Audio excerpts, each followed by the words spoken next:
வணக்கங்க. என்னோட பேர் சுப்புலட்சுமிங்க. நான் பிஎல்ஓவா குமரானந்தபுரம் 3வது 4வது வீதியில் ஒர்க் பண்ணிட்டு இருக்கிறேங்க.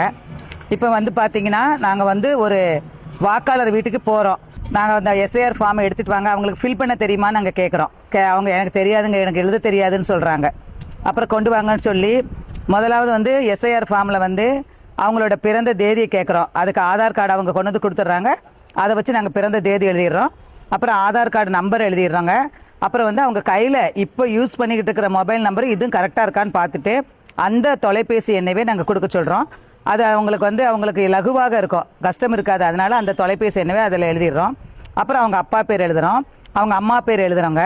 அப்புறம் அவங்களோட மனைவி பேர் எழுதுகிறோம். திருமணம் ஆனவராக இருந்ததுன்னா அவரோட மனைவி பேர், திருமணம் ஆகலை அப்படின்னா அது அந்த இதை பிளாங்காக விட்டுட்டு அவர்கிட்ட வந்து ஒரு கையெழுத்து வாங்கிடுறாங்க. நாங்களும் ஒரு கையெழுத்து பண்ணிடுறோம். நாங்கள் அவங்கக்கிட்ட இருந்து இந்த ஃபார்ம் வாங்கியிருக்கிறோம் அப்படின்னு சொல்கிறதுக்கு ஒரு அத்தாட்சிக்காக இன்னொரு ஃபார்மை வந்து அவங்க கையில் நாங்கள் சைன் பண்ணி அவங்க கையில் கொடுத்துட்றோங்க. அது போக இப்போ ரெண்டு ஃபஸ்ட்டு காலம் நாங்கள் நிரப்பிடுறோங்க. 2வது காலம் பார்த்தீங்கன்னா 40 வயசுக்கு மேற்பட்டவர் அவர் இருந்தார் அப்படின்னா இந்த 2002 அவர் வந்து ஓட்டு கண்டிப்பாக போட்டிருப்பாருங்க.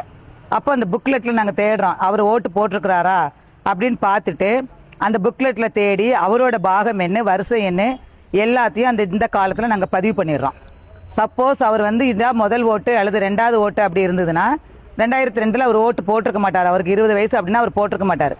உடனே இந்த காலத்தில் அவங்களோட அப்பா பேர், வாக்காளருடைய அப்பா பேர், அவங்க அப்பாவோடைய அப்பா பேர், அதை கேட்டு அவர் எந்த மாவட்டம் எந்த மாநிலம் எல்லாம் கேட்டு நாங்கள் இங்கே ஃபில் பண்ணிடுறோங்க.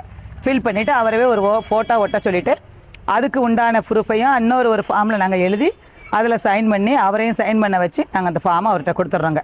இப்படி தான் நாங்கள் வந்து எஸ்ஐஆர் ஃபார்மை வந்து இது படித்தவங்க ஒரு வேளை தெரியாமல் அவங்களே ஃபில் பண்ணிடுறாங்க, எங்களுக்கு எல்லாம் தெரியுதுங்க மேடம் நாங்கள் ஃபில் பண்ணிடுறோன்னா ஓகே, அதை நாங்கள் வாங்கி செக் பண்ணிவிட்டு கொண்டு வந்துடுறோம்.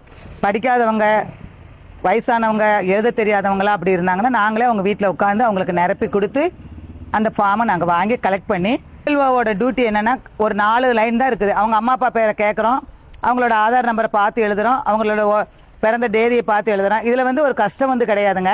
மித்தபடி அந்த ஃபார்ம் நிரப்புறதுலாம் வந்து கஷ்டம் இல்லைங்க. எங்களுக்கு கொடுத்த இப்போ ஒரு 1000 ஃபார்ம் எனக்கு கொடுத்துருக்காங்க அப்படின்னா அந்த 1000 வாக்காளரும் கண்டிப்பாக அவங்களோட ஓட்டை இழந்துடக்கூடாது அப்படிங்கிறதுக்காக நாங்கள் அந்த 1000 வாக்காளர் வீட்டையும் நாங்கள் சந்தித்து இந்த ஃபார்மை ஃபில் பண்ணி அவங்க கண்டிப்பாக வர்ற எலெக்ஷனில் அவங்க ஓட்டு போடணும் அப்படிங்கிற ஒரு நோக்கத்தோடு தான் நாங்கள் செஞ்சுக்கிட்டு இருக்கிறோங்க. அதனால் நாங்கள் சீக்கிரம் வந்து இதை வந்து அவங்களோட ஓட்டை அவங்க இழந்துடக்கூடாதுங்கிறதுக்காக நாங்கள் விரைவில் வந்து இந்த ஃபார்ம் எல்லாம் ஃபில் பண்ணி கொடுத்து தாலுக்கா ஆஃபீஸில் அவங்களுக்கு ஒரு ஓட்டுக்கு ஒரு நிச்சயத்தை நாங்கள் கொடுத்துருவோம்.